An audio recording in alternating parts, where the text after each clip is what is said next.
Bismillahirrahmanirrahim. Assalamualaikum warahmatullahi wabarakatuh. Bismillah, alhamdulillah, salatu wassalamu ala rasulillah nabiyina Muhammad bin Abdillah, la hawla wa la quwata illa billah, amma ba'du. Rabbi shrah li sadri wa yassir li amri wahlul 'uqdatam min lisani yafqahu qawli. Rabbana arinal haqqa haqqan warzuqna ittiba'ah wa arinal batila batila warzuqna ijtinabah. Qala Allah Ta'ala fi ayatil karim, a'udzu billahi minasyaitonir rajim. Bismillahirrahmanirrahim. Dzalika wa man yu'azzim sya'airallah fa innaha min taqwal qulub. Al-ayah, sadaqallahul azim wa sadaqa rasulul karim, alhamdulillahirabbil alamin. Hadirin bapak-bapak, ibu-ibu, pemuda, pemudi. Ada nggak pemuda? Ada juga remaja ya, remaja kolot kayaknya. Alhamdulillah, puji syukur kepada Allah Subhanahu wa taala yang senantiasa mencurahkan nikmat, inayah, hidayah, kesehatan, kesempatan kepada kita semua, sehingga pagi hari yang baik ini masih di suasana Dzulhijjah, 16 Dzulhijjah 1445 Hijriah.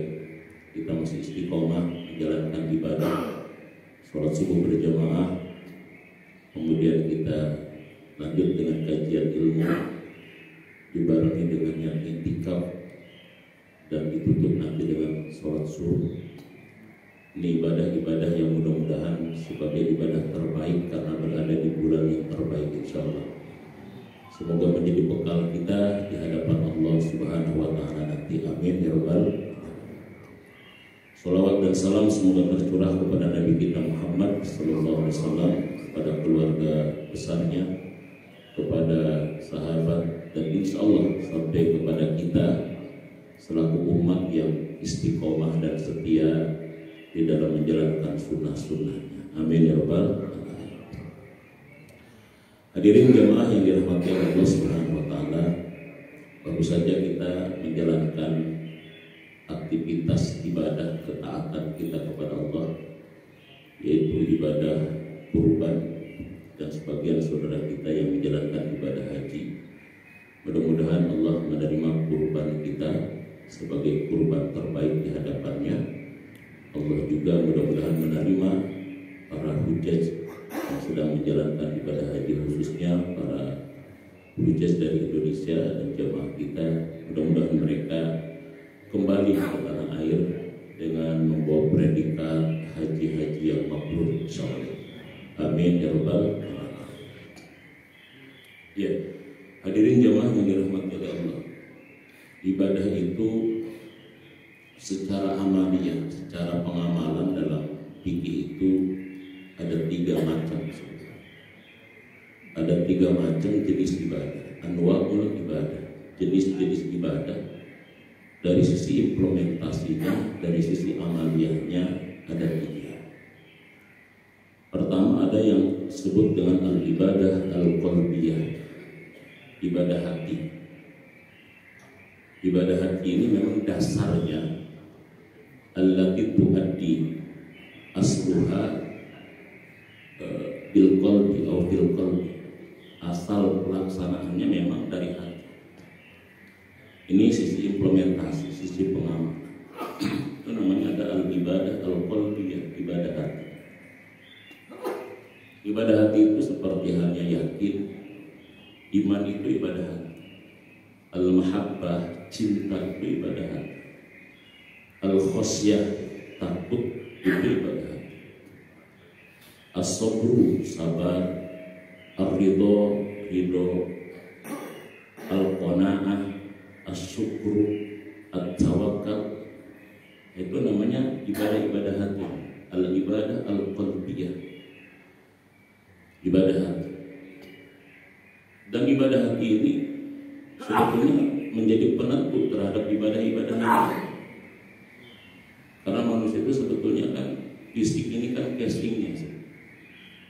Makanya kalau misalkan kita sering menyatakan belum sadar, perlu penyadaran, perlu kesadaran.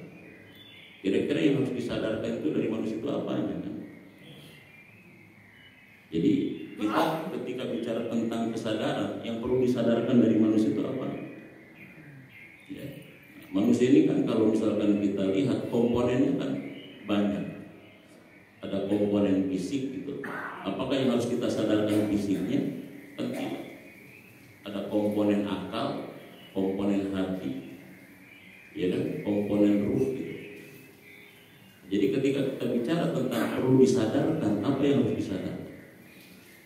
Karena sebetulnya fisik ini kan tangan, kaki, mulut, telinga itu kan hanya ngikut aja terhadap programmernya gitu. Nah, programmer kita ini apa? Ya hati kita, ya akal kita. Jadi ada yang disebut dengan ibadah al-qalbiyah, ibadah hati. Ya, satu keimanan, keyakinan, ibadah hati. Walaupun kadang-kadang ada orang-orang rasionalis kalau keimanan itu disebut dengan takhayul, keimanan itu disebut dengan mistis.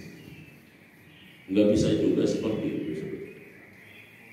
Contoh kayak begini misalnya, saya kalau tanya bapak-bapak Pak, di jamaah yang hadir,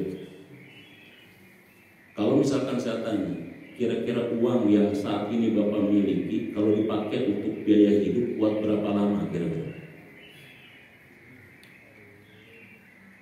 Uang yang bapak miliki saat ini kalau dipakai untuk biaya hidup kira-kira berapa lama kira-kira?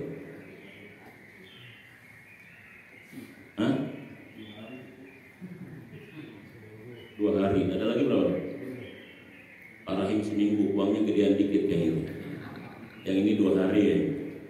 Ada lagi Pak yang lebih lama lagi, kira-kira uang yang kita miliki saat ini kalau dipakai untuk biaya hidup cukup berapa lama? Hah? Ada yang 1 bulan. Wah ini lebih gede lagi kayaknya. Kalau dipakai ada uangnya berapa miliar 1 bulan. Tapi kalau dibeliin tanah kan di Menteng kan habis juga sebenarnya.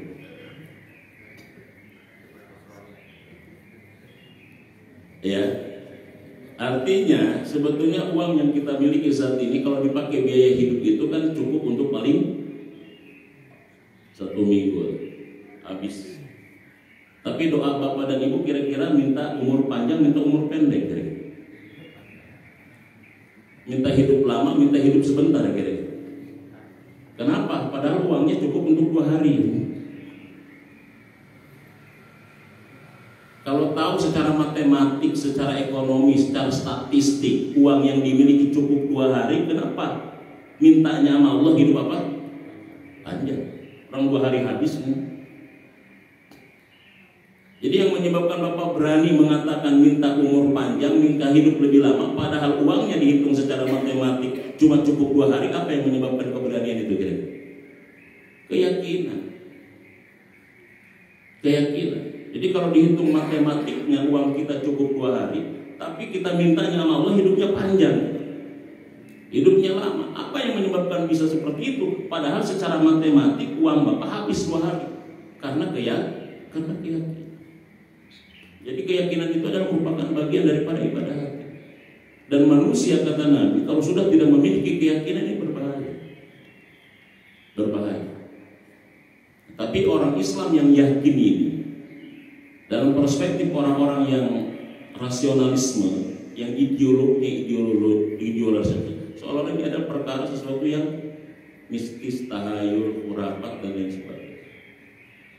Kita yakin Tuhan itu ada. Kata mereka itu takhayul. Tuhan itu tidak ada. Padahal kan kalau misalkan kita dalam ilmu bahasa kan, beda tidak ada dengan beda tidak tahu. Ya. Ini tidak ada dengan tidak tahu itu sesuatu yang berbeda. Bapak kehilangan dompet di rumah. Di rumah. Anak suruh nyari, istri suruh nyari, Pak. Dicari belum, di rumah bapak kamarnya ada 5 misalnya. Rumahnya gede, banyak sekali ruangan selain kamar. Nah, cariin dompet bapak. Nyari belum, anak udah bilang apa? Tidak ada. Padahal belum dia apa? Istri baru nyari di 1 kamar. Istri juga bilang apa? Tidak ada. Bisa dipercaya nggak bapak kira-kira? Ditanya, udah dicari belum? Udah. Di mana? Di satu kamar. Kamarnya kan ada 5. Kenapa cuma satu kamar udah langsung nyimpulin apa? Tidak ada. Apalagi anak yang belum nyari belum apa sudah bilang tidak ada. Kalau sudah diubrak abrik itu kamar 5, dapur semua dan lain sebagainya. Kalau perlu pas kita lihat kelihatan berantakan banget, baru menyimpulkan apa? Tidak ada, baru percaya gitu. Itu udah diubrak abrik baru tidak ada, baru percaya. Ini ada orang yang menyatakan kan nyari belum apa belum, alam segini gedenya. Udah belum dia dari ujung timur sampai ke ujung barat nyari Tuhan gitu. Kemudian simpulkan apa? Tidak ada. Udah cari belum? Udah diobrak abrik belum alam ini kira-kira? Yang segini gedenya gitu loh ya. Kan begitu kadang-kadang ada orang yang jalan pintas. Sama kadang-kadang dia pengetahuannya kurang. Ada hadisnya enggak? Tidak ada. Udah berapa ribu kitab hadis yang diubrak abrik gitu. Berapa ribu tafsir yang diubrak abrik, berapa ribu kitab yang langsung kesimpulan apa? Tidak. Percis ini gaya ateis kayak tadi, nyari Tuhan belum ketemu semua dan langsung kesimpulannya tidak. Nah, itu kayak begitu kan banyak orang-orang yang capek nggak mau capek langsung kesimpulan. Itu tuh kan hobinya kan langsung kesimpulan. Diskusi belum mulai kesimpulan sudah ada misalnya. Ujung-ujungnya akhirnya jaga sembuh makan permen, gak nyambung men gitu ya. Nah, jadi al-ibadah al-qalbiyah satu keyakinan. Ya, keyakinan ibadah qalbi itu ya. Jadi kita selama yakin kepada Allah, yakin terhadap adanya surga neraka, adanya siksa kubur, adanya nikmat kubur, itu termasuk ibadah. Al-iman, ibadah qalbi.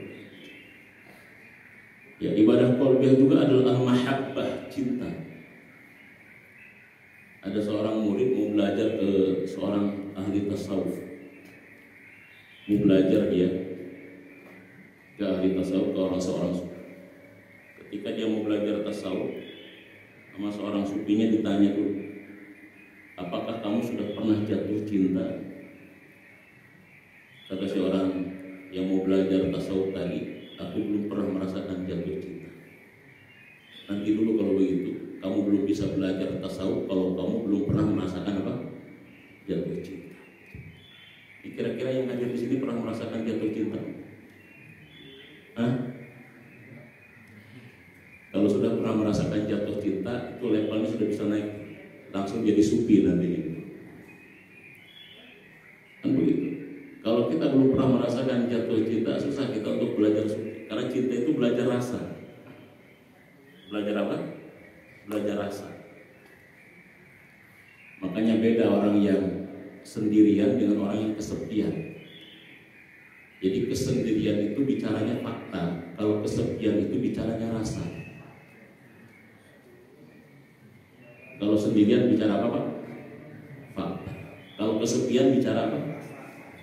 Ini bapak-bapak seringnya kesendirian atau sepian gitu? Ya. Ibu-ibu sering kesepian atau sering kesendirian gitu ya? Jadi beda kesendirian dengan beda kesepian. Kalau kesendirian itu bicara fakta. Bapak lagi ngapain? Lagi sendirian. Fakta itu nggak ada orang di rumah. Tapi apakah Bapak sendirian itu merasa kesepian? Tidak. Karena kalau kesepian itu ada orang yang sendirian tapi dia tidak merasa kesepian. Para ulama itu kan sering menyendiri, namanya berkhulwat. Rasul itu sebelum dia mendapatkan wahyu sendirian di Gua Hiro, namanya itu berkhulwat, tapi tidak kesepian. Selesai dari Gua Hiro itu akhirnya Rasulullah itu itikaf, menyendiri tapi tidak kesepian. Dan para intelektual itu melahirkan karya-karya besarnya ketika sendirian, karena sendirian dia tidak kesepian. Tapi ada orang yang dia tidak sendirian tapi kesepian. Dia hidup di tengah keramaian tapi kesepian. Ada ngomong ke dia nyambung, dia ngomong apa nyambung, kesepian aja dia. Jadi dia tidak sendirian tapi kesepian. Ada orang sendirian tapi tidak kesepian. Jadi sendirian itu bicaranya fakta, kalau kesepian itu bicaranya apa? Bicara rasa. Nah, orang berilmu itu tidak akan pernah merasa apa? Kesepian. Orang berzikir itu tidak akan pernah merasa kesepian. Maka tafakur, tazakkur, dan tadabbur itu justru butuh sendirian, tapi dia tidak akan pernah merasa kesepian. Nah, itu mahabbah pun begitu sebetulnya.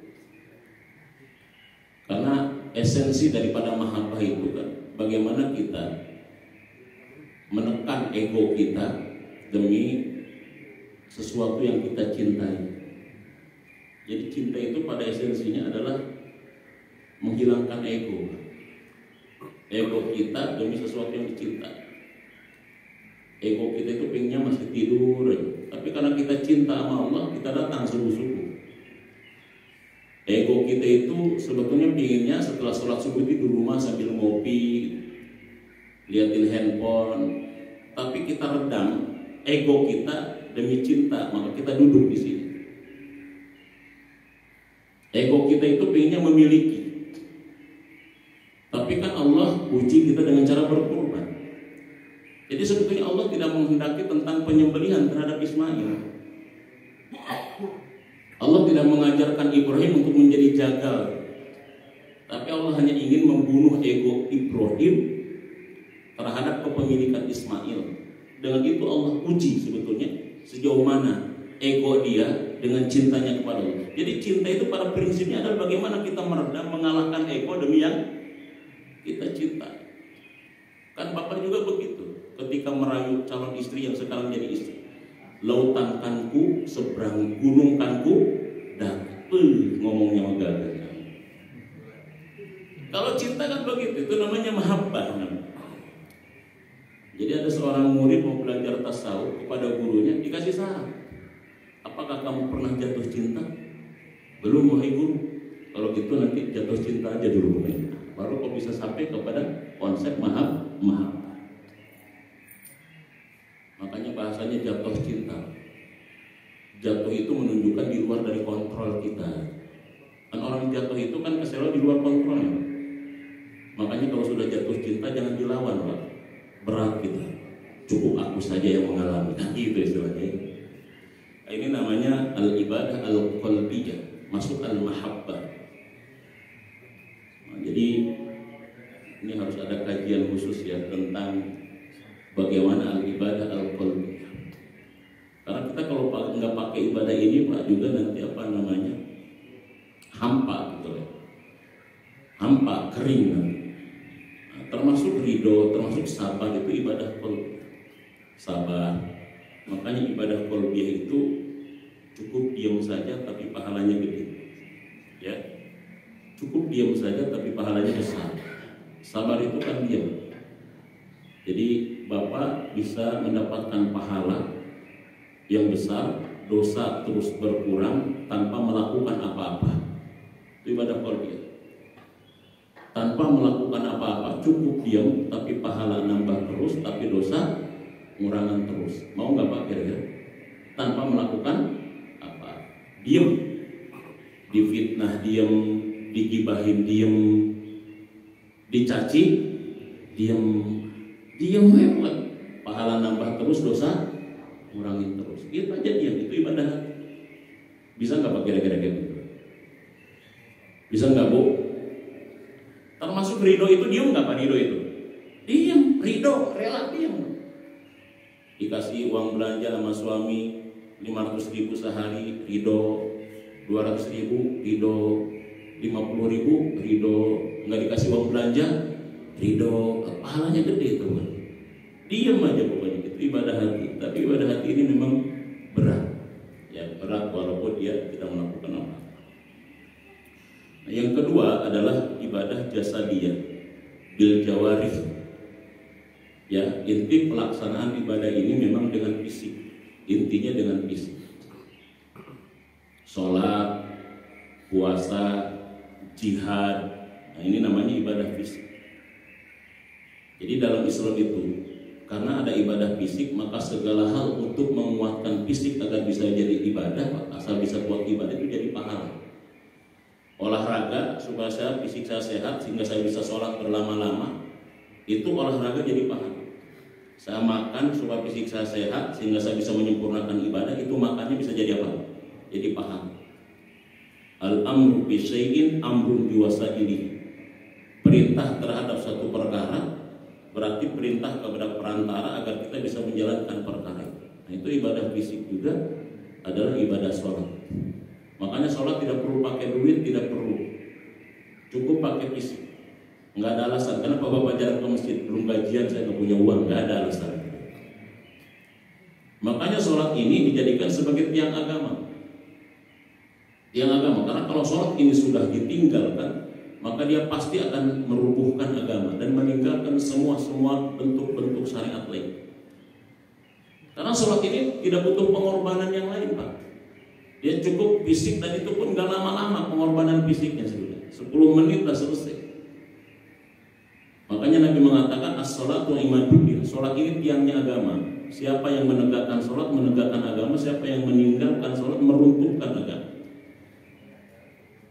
Kalau saya pakai ilustrasi begini, ini jari-jari tangan ini taruhlah rukun Islam. Ibu jarinya syahadat, telunjuknya sholat, jari tengahnya zakat, jari manisnya puasa, jari kelingkingnya haji. Taruhlah ini adalah merupakan rukun Islam, dan saya pegang misalkan ini adalah Islamnya, misalkan. Ya misalkan ini basah, ya. Taruhlah inilah handphone, misalkan ilustrasi agama Islam. Jari-jari tadi ilustrasi apa? Rukun Islam. Makanya kalau kita menjalankan rukun semuanya, agama ini dipeluk. Makanya kita sering dikatakan pemeluk agama Islam. Ya, agama itu harus dipeluk, dipegang erat-erat. Jadi kalau semua dijalankan, agama ini terpegang dengan kencang, nggak bakalan lepas. Ya. Oh, belum haji Ustaz, masih kepegang. Belum puasa Ustaz, belum, masih kepegang. Belum zakat, masih kepegang.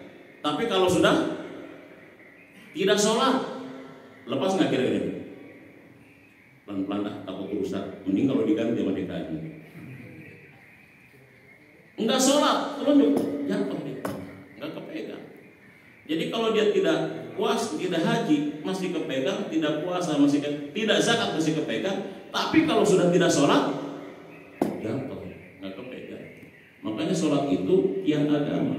Meninggalkannya sama dengan meruntuhkan. Itu kalau sudah tidak sholat, apa yang bisa dibanggakan dalam keberagamaannya di hadapan Allah Subhanahu wa Ta'ala.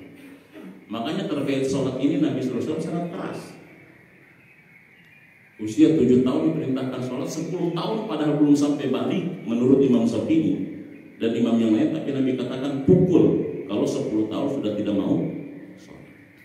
Tapi wala tadribul wajah, jangan kita memukul wajah. Nah, jadi beda pukulan pendidikan dengan pukulan kebencian.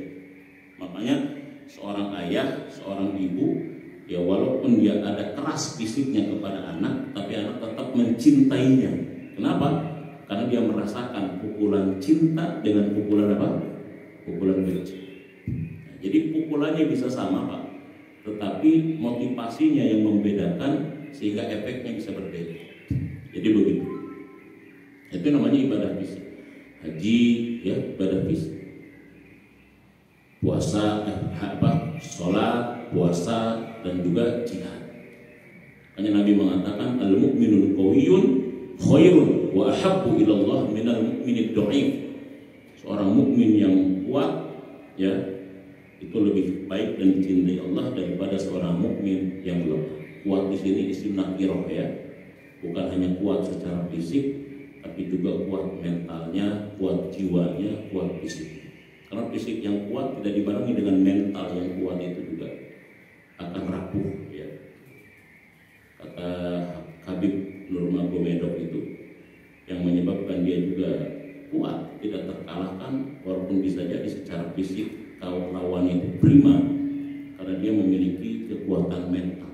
Yang dibangun bapaknya itu kan mental. Jadi 29 kali tanding itu tidak pernah terkalahkan. Itu mental, ya, mental yang kuat. Nah, mental yang kuat, jiwa yang kuat itu juga dibangun dengan ibadah. Nah, jadi itu yang kedua. Nah, yang ketiga adalah ini, ibadah maliyah. Ibadah maliyah ini ibadah yang tidak bisa dikerjakan oleh semua orang, kecuali oleh orang-orang yang punya harta. Nggak bisa dikerjakan oleh semua orang kecuali orang-orang yang punya harta. Jadi Bapak Ibu bersyukur kalau diberikan kelebihan harta. Nah, ini pentingnya iman sebelum kita punya harta. Karena kalau misalkan punya harta tanpa dibarengi iman, itu harta itu hanya akan menjadi ajang berbangga diri, bahkan bisa jadi ajang kemaksiatan. Makanya Nabi mengatakan, innallaha yuhibbul abda at-taqiyya al-ghaniyya al-khafiyya. Allah mencintai seorang hamba yang bertakwa dulu, yang kaya, kemudian dia sederhana. Jadi Allah itu mencintai hamba yang kaya, Pak. Tapi sama Nabi apa? Innallaha yuhibbul at-taqi, takwa dulu, baru al-ghani, kaya, baru al-khafi, dia menyembunyikan atau sederhana walaupun dia kaya. Jadi orang kaya itu termasuk salah satu hamba yang dicintai Allah dalam hadis Muslim. Dalam hadis Muslim. Ya makanya di dalam Quran surat yang ke-7 Al-A'raf ayat 31-32 itu Allah berfirman begini, ya bani Adam khudhu zinatakum inda kulli masjid wa kulu washrabu wa la tusrifu innallaha la yuhibbul musrifin. Kemudian ayat yang keduanya apa? Qul man harrama zinatallah. Siapa yang mengharamkan perhiasan Allah, harta Allah yang diberikan kepada orang-orang yang bertakwa. Jadi ini kan ada orang-orang kafir yang dia memprovokasi seolah-olah orang Islam itu tidak boleh kaya. Orang Islam itu tidak boleh maju. Orang Islam itu tidak boleh menjadi pemimpin. Orang Islam itu tidak boleh sukses secara dunia. Maka ayat 32 ini surat Al-A'raf itu kan turun. Katakan Muhammad, siapa yang mengharamkan harta dunia untuk orang-orang beriman? Siapa? Justru dunia ini sebetulnya Allah persiapkan untuk hamba-hamba Allah yang soleh, yang baik, dan khusus bagi mereka adalah di akhirat. Jadi di dunia dia bisa menikmati, di akhirat dia bisa menikmati, khusus bagi dia, kan begitu. Makanya kalau ada orang yang mengatakan harta itu tidak dibawa mati, kalau saya justru berpikir, kalau saya harus mengatakan harta kita harus apa? Harus dibawa mati. Capek kita nyari capek-capek nggak dibawa mati kan? Capek kita nyari capek-capek, kepala jadi kaki, kaki jadi kepala. Kadang-kadang berangkat gelap, pulang gelap, nggak dibawa mati. Capek Pak, sayang banget kalau nggak dibawa mati. Makanya harta kita harus apa? Harus dibawa mati. Tapi cara bawa matinya bukan caranya seperti orang-orang kafir yang orang kafir. Dia mati, hartanya dibawa mati, ikut dikubur gitu. Ya, motor butut dikubur, kipas angin AC dikubur, biar adem di kuburannya. Bukan begitu caranya. Nah, itulah orang berpikir materialistik kan begitu, Pak. Orang berpikir materialistik kan begitu. Jadi tekstual ya. Harta harus dibawa mati, betul pas dia mati, AC dimasukin ke kuburan, motor, ujung-ujungnya pas nggak lama langsung digali lagi sama orang, dicuri gitu. Pas udah tahu dicuri apa? Akhirnya dia dikubur bawa apa? Bawa duit apa namanya? Duit monopoli. Kira ini malaikat bisa dibohong-bohongin kan gitu. Itu karena mereka terlalu materialistik sehingga mereka menerjemahkan harta di bawah mati itu tekstualis gitu. Padahal kan ilmu ekonomi sekarang kan kita kemana-mana Bapak nggak usah bawa uang, tapi cukup bawa apa Pak? Bawa ATM. Nggak bawa ATM juga nggak apa-apa. Yang penting Bapak punya apa? Akunnya kan begitu aja. Sekarang kan transaksi nggak perlu pakai debit, nggak perlu pakai kartu kredit, cukup nggak bawa itu juga lupa, tapi bawa handphone. Pakai handphone gitu berapa? 2 miliar, saya transfer ya, gitu langsung. Itu ilmu sekarang sebetulnya mengatakan begitu. Sama kita juga. Harta di bawah mati itu bukan kita kubur sama dengan kita. Taruh di masjid, taruh di pesantren, taruh di anak yatim. Kita cukup pegang ATM-nya. Allah tempat meminta, kan gitu ATM. Betul nggak? Cukup pakai ATM. Di mana saldonya? Di rumah, panti yatim. Di mana lagi? Di pesantren, di masjid. Begitu kita mati, kita beda alam ke sana. Ini kayaknya Tuhan, coupling saya di kuburan kayak kurang dekat ya. Masih ada saldo. Ah udah, nambahlah berapa meter lagi. Saldo masih ada di pesantren. Nah begitu, tinggal kita ATM. Allah tempat meminta kita kan begitu. Sebetulnya kalau kita melihat tentang teknologi saat ini, itu kan sebetulnya menggambarkan kita sebagai bagaimana sebetulnya kehidupan kita di alam sana. tentang CCTV kan menggambarkan. Mungkin CCTV ini nggak kebayang bagaimana cara merekam para malaikat terkait dengan amal kita di zaman Rasul, zaman sahabat, karena belum ada ini. Tapi sekarang kan ada CCTV. Allah itu kan punya CCTV. Bumi ini kan CCTV-nya Allah. Idza zulzilatil ardu zilzalaha wa akhrajatil ardu wa qala insanu yauma idzin tuhadditsu. Saat itu nanti bumi akan merekam dan mengungkapkan tentang berbagai macam rekaman bumi terhadap kehidupan kita. Bicara nanti dia di mana kita, sedang apa kita. Semua ada bekasnya yang pernah kita injak. Jangankan Allah, pakar forensik saja dia mengatakan tidak ada gerakan yang tidak meninggalkan jejak. Di sini Bapak duduk, pas sudah beberapa hari siangnya nanti Bapak kehilangan sesuatu, lapor ke polisi, kehilangan gimana? Perasaan saya belum kemana-mana, tadi masih di masjid. Nanti jejak-jejak siapa nih samping Bapak ketahuan, walaupun dia nggak tahu siapa yang duduknya. Oh ini bekasnya si ini. Jadi tidak ada satu gerakan yang tidak meninggalkan apa? Jejak. Itu manusia bisa tahu seperti itu. Bisa tahu seperti itu. Tidak ada satu gerakan pun yang tidak meninggalkan jejak. Apalagi siapa? Apalagi Allah. Bumi kita. Semuanya direkam dan lain sebagainya. Jadi sebetulnya ilmu modern saat ini sudah bisa menggambarkan bagaimana ilmu Allah dan ilmu akhirat. Harusnya kita semakin yakin terhadap itu, semakin yakin. Jadi harta itu begitu Pak. Jadi ada ibadah yang tidak bisa dilakukan oleh orang-orang lain kecuali hanya orang yang berharta. Zakat butuh harta. Nggak mungkin dia bisa berzakat kalau tidak memiliki apa? Harta, uang. Bisa nggak dapat harta tanpa bekerja, tanpa berdagang, tanpa berusaha? Bisa nggak? Nggak dapat. Jadi artinya kalau begitu apa? Bekerja agar kita bisa berzakat menjadi apa? Wajib. Saya katakan tadi, al-amru bi syai'in amrun bi wasa'in. Perintah kita kepada satu perkara berarti perintah kepada perantara untuk bisa menyempurnakan perkara itu. Perintah zakat berarti perintah kepada perantara untuk nyari duit agar bisa zakat. Makanya kita berusaha itu Pak, bekerja dalam agama kita. Kenapa Bapak bekerja? Agar saya bisa menyempurnakan kewajiban-kewajiban saya lainnya. Begitu harus. Udah satu kerjanya. Kenapa Bapak misalkan berusaha agar saya bisa menyempurnakan kewajiban dan ibadah-ibadah lain? Saya ingin ibadah saya sempurna. Kan kita butuh, kita menyenangkan orang tua butuh harta, menyenangkan kepada istri butuh, menyenangkan anak butuh itu. Artinya ketika kita orientasinya seperti itu, umat Islam ini akan produktif Pak, tidak malas. Tidak malas, hidupnya produktif. Hidupnya etos kerjanya tinggi. Tapi jangan sampai bahwa apa yang kita lakukan dari berbentuk usaha dunia meninggalkan itu nanti lain lagi bahaya. Makanya dalam Quran yang saya baca itu sumber untuk mendapatkan sumber mendatangkan rizki itu kan sumber datangnya rizki ada 6 dalam Quran. Pertama, rizki itu bisa datang, bisa didapatkan dengan cara takwa. Pertama, wa may yattaqillaha yaj'al lahu makhrazan wa yarzuqhu min haitsu la yahtasib. Pertama, rizki itu bisa datang disebabkan dengan takwa.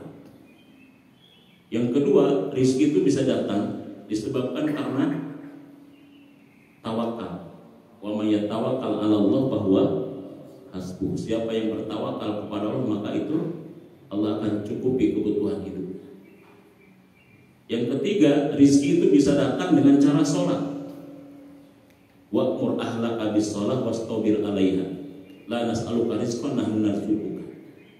Perintahkan anakmu sholat, ya, dan bersabarlah di dalam mengajari anak sholat. Jangan bertanya tentang rizki, aku yang menjamin rizki. Jadi rizki didapat dengan apa? Sholat. Toha ayat 132 kan. Yang ketiga, rizki itu bisa didapatkan oleh kita melalui apa? Melalui infak. Jadi melalui apa tadi? Takwa. Yang kedua melalui tawakal. Tiga melalui sholat. 4 melalui infak. Ini Ini ayatnya banyak. Al-Baqarah 261. Yang keempat, yang kelima, rezeki itu bisa datang melalui apa? Melalui istighfar. Ya, melalui apa? Melalui istighfar. Banyak ayat, ya, banyak hadis yang mengatakan dengan kita istighfar, rezeki kita itu akan lancar, rezeki kita itu akan datang. Melalui istighfar pun rezeki bisa datang. Melalui zikir, itu rezeki. Terus rezeki juga bisa datang melalui apa? Yang melalui usaha tadi. Seperti Allah perintahkan kepada Siti Maryam ketika sedang hamil dan mau melahirkan. Allah perintahkan agar Siti Maryam itu, dalam surat Maryam itu ayat yang keberapa? Menggoyang-goyangkan pohon kurma, kemudian kurmanya pada datang, pada berjatuhan. Itu melalui usaha. Nah, artinya apa yang ingin saya katakan? Dari 6 poin sebab datangnya rizki, itu ternyata hanya 1 poin rizki itu datang melalui usaha kita. Jadi bayangkan sebab datangnya rizki dalam Al-Quran, dari 6 penyebab datangnya rizki dalam Al-Quran, ya, itu hanya 1 sebab datangnya rizki itu melalui apa, Pak? Melalui usaha fisik kita. Berarti berapa persennya itu, Pak? Hah?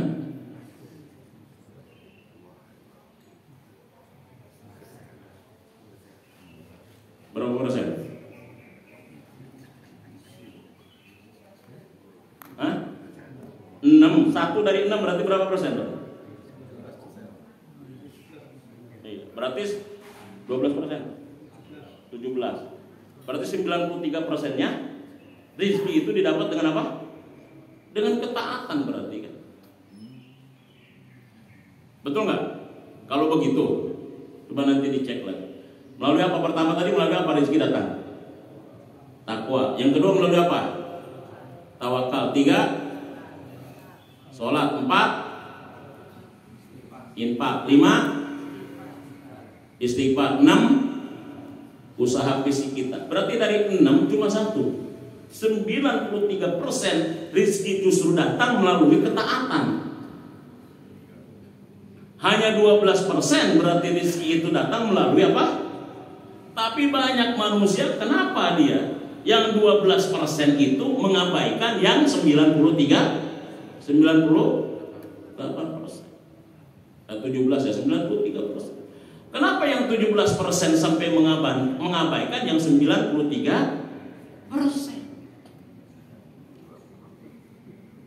Kan begitu masalahnya. Jadi kalau kita ngelihat teori ini berdasarkan Quran, ketika gaji kita 5 juta, pendapatan kita ingin naik 10 juta, sebetulnya jangan ditambah volume kerjanya harusnya. Ditambah volume apanya harusnya? Ketaatannya yang kelima tadi, harusnya kan begitu. Tapi ini kan yang ditambah volume itunya. Ditambah volume kerja dari 8 jam jadi 16 jam. Ujung-ujungnya pas bulan kemudian dapat 10 juta, tapi ringsek dia badannya, masuk ICU. Dirawat, biayanya 20 juta, tekor dia 10 juta ini kan gitu kan. Ini kan kita, logika kita kadang-kadang selalu begitu. Jadi bayangkan, saya lihat dari 6 poin yang menyebabkan rizki itu datang, rizki itu kepada kita, ternyata 5 poinnya adalah karena ketaatan, karena takwa, karena kita sholat, karena kita tawakal, karena kita zikir, karena kita infak. Hanya 1 poin karena usaha kita. Karena usaha kita hanya 1. 17% dari 100%. Berarti 93%-nya rezeki didapatkan bukan karena usaha kita. Ayo bayangkan coba kayak begitu. Jadi cek lagi tadi ya. Jadi 1 karena apa? Biar ayat-ayatnya. Karena takwa, surat berapa tadi? 65, tolak 2 sampai 4. Karena tawakal 65 ayat 3. Karena sholat 20 Toha ayat 132. Karena infak surat 34 ayat 39, surat 2 karena ayat 261. Karena istighfar surat 11 Hud ayat 52. Karena usaha atau bekerja surat 19 ayat 26. Apalagi baca tafsirnya Bapak baca. Jadi bayangkan dari situ. Jadi yang menyebabkan rezeki kita datang itu 93% tadi ya disebabkan karena ketaatan kita, hanya 17% disebabkan karena 83 berarti ya, maaf salah ya. Nggak ada yang mau reaksi atau dari tadi? Hah? Kalau urusan persentase kan di sini banyak ahlinya. Ustadz kan nggak ngerti kadang-kadang gitu. Maaf salah ya. Terus ini salah tadi gitu, klarifikasi. Berarti 83%. Pada dia mulai ngantuk atau gimana ini Pak? Hah? Oh dianggap maklumnya, alhamdulillah. Ustaz tuh dimaklumi terus kayaknya. Iya, jadi begitu Pak. Masya Allah ya. Nah ini namanya ibadah maliyah. Ibadah maliyah. Supaya kita ini begini Pak. Jadi kita itu begini. Ini yang saya ingin katakan. Kita ini kan ngajinya sudah lama. Ngaji kita sudah lama, sudah apa. Jadi kita naik level, jangan hanya bermain di masalah sesuatu dan physically saja. Kita naik level ke masalah langit gitu ya. Ya, masalah pada metafisik. Tapi metafisik yang rasional dan juga berdalil gitu. Karena kita ini kan kadang-kadang menganggap segala sesuatu kadang-kadang melalui physically saja. Karena kita kan orang rasional dan ilmu yang kita dapatkan ilmu rasional semua. Ya. Rasional itu berbeda dengan ilmiah ya. Logik itu berbeda dengan ilmiah. Dan kita ini bisa hidup kayak begini karena sesuatu yang tidak fisik. Metafisik yang menggerakkan kita itu kan ruh itu kan juga metafisik. Jadi kita jangan punya anggapan, jangan terlalu materialisme ya. Pahamnya bahwa rezeki kita itu bukan karena hasil kerja keras kita. Kerja keras itu tadi cuma 17%. Tapi kerja ikhlas yang sampai 83% tadi dengan ketaatan, dengan ketundukan. Ini, nah, makanya disinilah nanti kita bisa tahu bagaimana sebetulnya cara mengelola harta. Karena dia ada ibadah. Coba lihat hadis Arba'in nomor hadis 25 misalnya. Kalau di dalam Sahih Muslim nomor hadis 1006 misalnya. Arba'in nomor hadis ke-25, kalau di dalam Muslimnya nomor hadis kalau nggak salah ke 6010 kalau nggak salah saya. Itu ada sekelompok sahabat Nabi yang miskin protes kepada Nabi terkait dengan amalan orang kaya. Jadi orang kaya di zaman Nabi pernah diprotes. Nabi pernah diprotes oleh orang miskin iri terhadap amalan orang kaya. Dhahaba ahlud dusur bil ujur. Ya Rasulullah, orang kaya itu telah memborong pahala mereka. Orang kaya telah memborong amal-amal mereka. Kata Rasul, kenapa? Kami sholat, mereka sholat. Kami puasa, mereka puasa. Kami baca Quran, mereka baca Quran. Tapi begitu mereka kurban, aku nggak bisa kurban. Orang kaya sibuk nyari hewan kurban, kita sibuk nyari arang dan tusuk sate. Betul masih sibuk nyari hewan kurban kesana kemari. Ini masih sibuk nyari apa? Nyari tusuk sate dengan arang. Kan ayah jelema mas gitu Pak. Betul sibuk dengan hewan kurban, dia sibuk nyari tusuk sate dengan nyari arang. Mereka memborong pahala mereka. Gimana ini Rasulullah? Bagaimana mungkin kami bisa menandingi, menyaingi mereka dalam amal?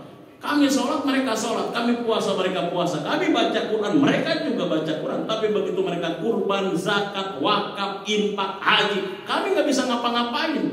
Di mana letak keadilannya kalau seperti ini ya Rasulullah? Begitu Pak. Diiriin orang kaya oleh orang miskin zaman Rasul karena apanya? Karena amalnya, bukan karena penampilannya. Dan di zaman Rasul memang kelihatan orang itu kaya karena apanya? Karena amal, bukan karena penampilan. Di zaman Rasul penampilan orang kaya dengan penampilan orang miskin gak ada bedanya Pak. Tapi kalau misalkan mereka ketahuan kaya, begitu mereka beramal. Utsman itu ketahuan kaya ketika Utsman yang mengcover biaya perang semuanya ketika Rasulullah kehabisan logistik. Di cover sama Utsman, Di situ orang tahu kalau Utsman itu ternyata orang kaya. Orang tahu Umar itu orang kaya ketika Umar telat sholat berjamaah karena dia mengontrol kebun kurmanya. Dia datang kepada Rasul menyesal, kemudian dia, ya Rasul, gara-gara kebun kurma ini aku telat sholat berjamaah, aku infakkan semuanya sebagai kafarat. Orang tahu, hektaran hartanya Umar, kebunnya Umar. Tahu Umar baru orang kaya kayak begini. Jadi ketahuan orang kaya di zaman Rasul gara-gara apanya, Pak? Aman. Kalau sekarang ketahuan orang kaya gara-gara apanya?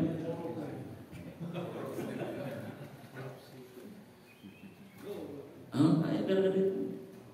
Udah kaya, mobilnya Alphard, rumahnya gede, kurbannya kambing, kurus. Udah gitu pesan ke panitia, paha depan, paha belakang sama jeroan bawa ke rumah lagi. Ini mah bukan kurban minta dipotongin kayaknya gitu loh. Requestnya banyak banget kayaknya gitu loh. Paha depan, paha belakang sama dalaman bawa ke rumah. Nah, jadi kelihatan dia kayak itu justru karena beramal.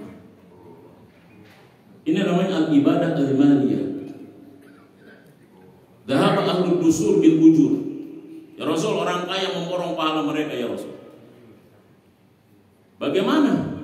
Yusalluna kama nusalli wa yasumuna kama nasumu wa yatasaddaquna bi fuduli amwal. Begitu mereka berinfak, bersedekah, berkurban, berzakat, berwakaf dengan kelebihan harta mereka, kami nggak bisa ngapa-ngapain.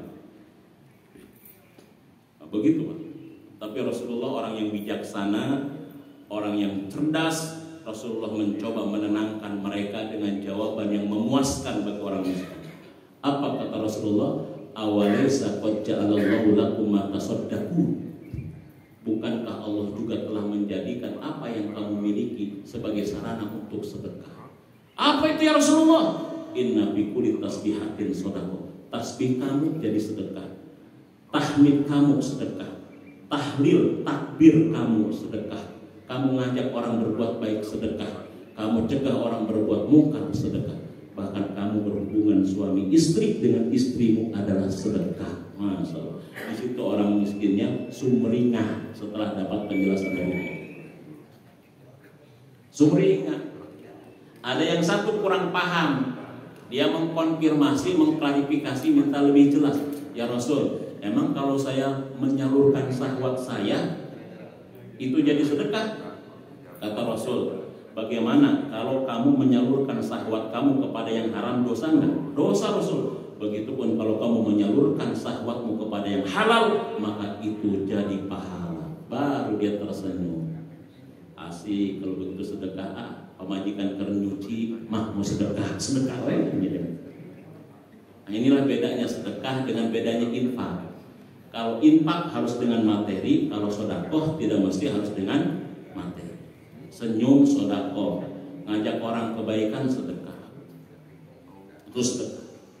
Makanya harus pada tempatnya. Jangan keropak lewat disenyumin.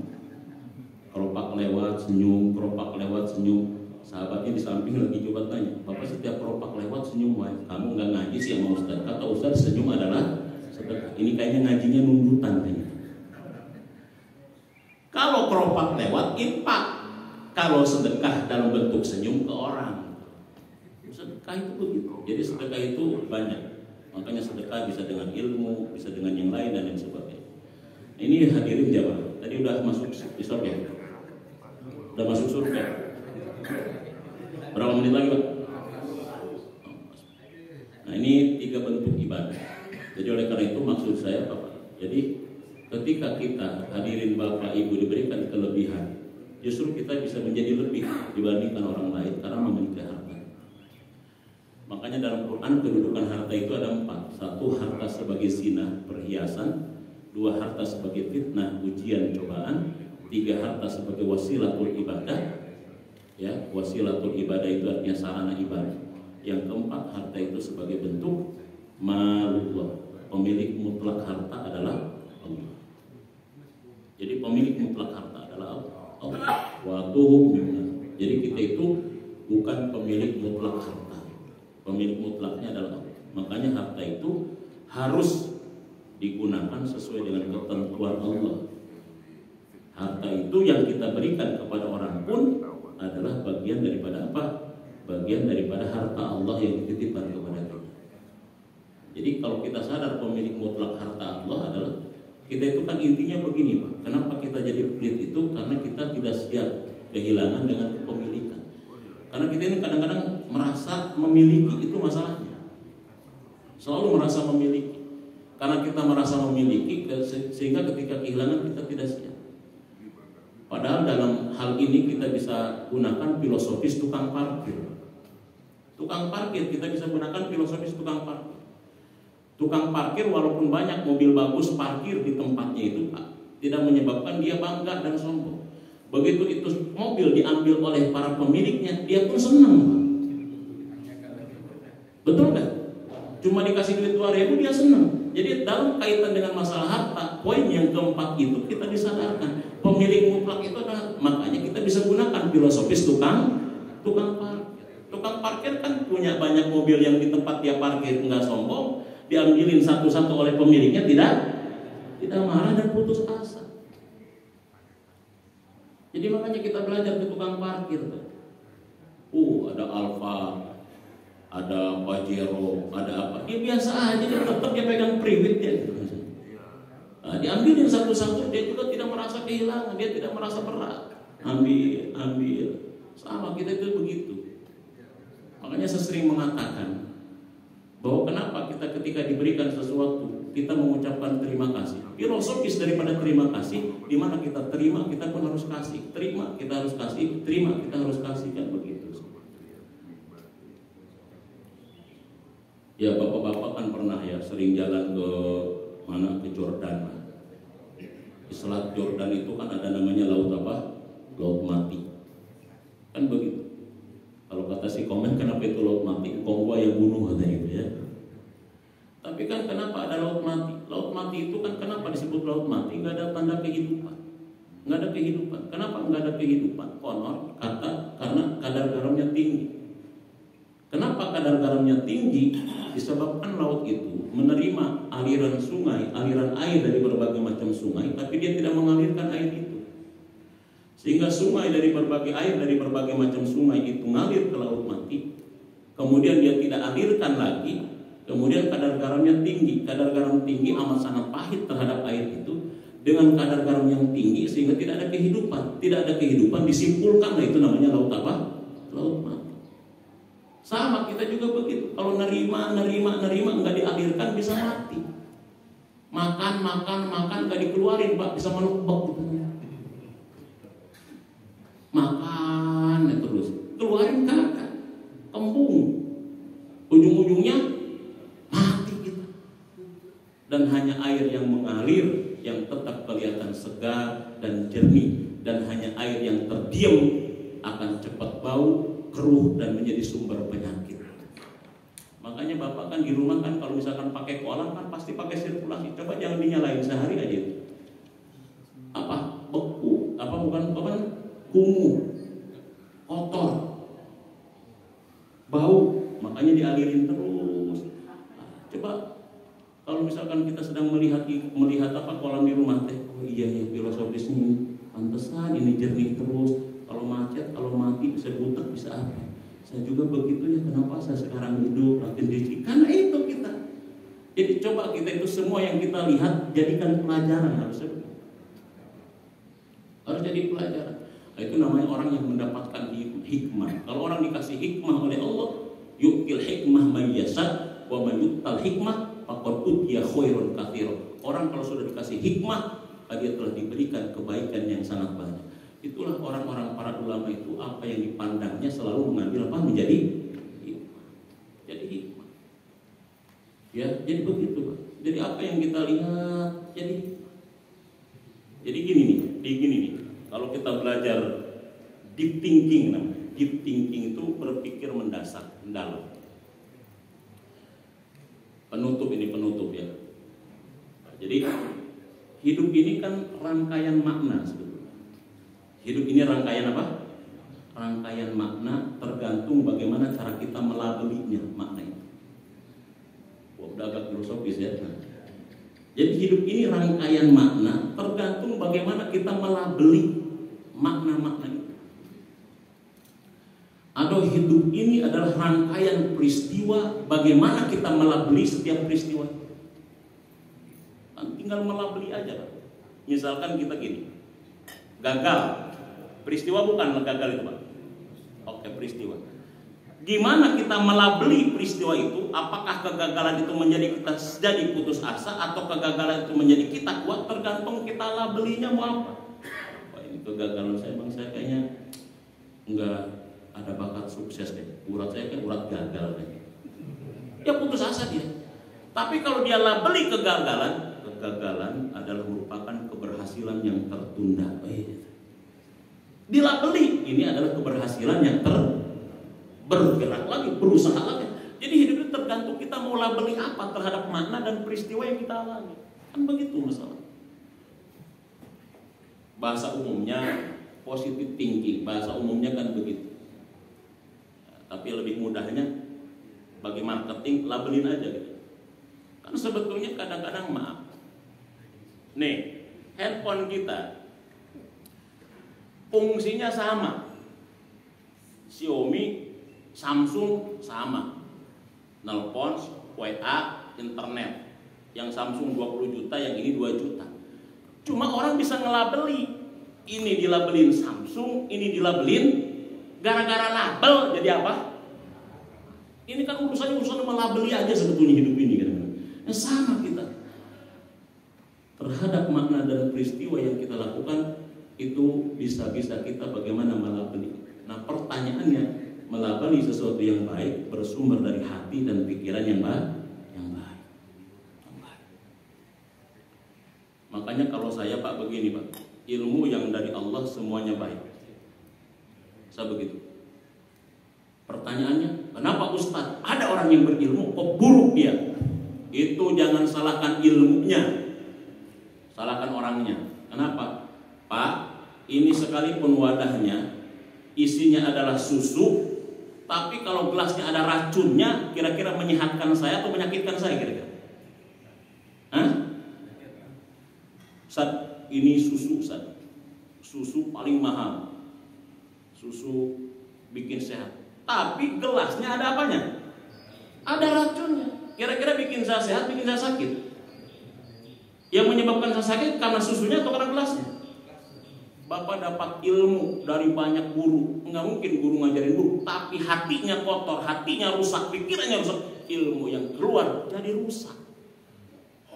Itulah banyak dokter yang kemudian dia korupsi. Tidak mungkin gurunya mengajarkan korupsi. Banyak ilmuwan yang sesat, tidak mungkin gurunya mengajarkan kesesatan. Tapi karena dia wadah ilmu itu sudah kotor, ada racunnya, maka ilmu yang keluar jadi racun. Nah, itu namanya hati kita, jiwa kita itulah wadah. Kata Nabi, hati itu adalah wadah. Kalau misalkan kita banyak amal tapi wadahnya kotor, Allah pun jijik. Ibu bapak disuguhin makanan dibuat sama chef terkenal. Kalau di Indonesia chef Juna lah misalnya. Makanannya makanan mewah hebat, tapi disuguhin pakai wadah ada tai ayamnya, ada tai kotoknya. Mau makan kagak kira-kira? Amalnya banyak, ininya banyak, tapi kita suguhkan kepada Allah dengan hati yang kotor, hati yang dengki, hati yang ujub, hati yang takabur. Allah tolak, kita pun jijik dikasih makanan yang hebat, luar biasa, tapi dengan wadah yang kotor. Begitu sih. Ini yang tadi saya katakan, kita perlu kadang-kadang mengkaji tentang ibadah hati, bagaimana jiwa. Itu tazkiyatun nafas, nama ilmunya tazkiyatun nafas. Kalau istilah Sayyid Hawa, tazkiyatun nafas. Kajilah ilmu tazkiyatun nafas, supaya kita punya power di dalam melakukan sebuah amal dan punya efek yang signifikan terhadap diri kita dan tubuh kita. Itu barangkali mudah-mudahan ada manfaatnya bagi kita semua. Yang benar dari Allah, yang salah semata-mata kebodohan saya sendiri. Ada pertanyaan, Pak? Alhamdulillah ya, paham. Tinggal pengamalan. Mari kita tutup dengan hamdalah dan kafaratul majlis. Alhamdulillahirabbil alamin. Subhanakallahumma rabbana wa bihamdika asyhadu an la ilaha illa anta astaghfiruka wa atubu ilaik. Assalamualaikum warahmatullahi wabarakatuh.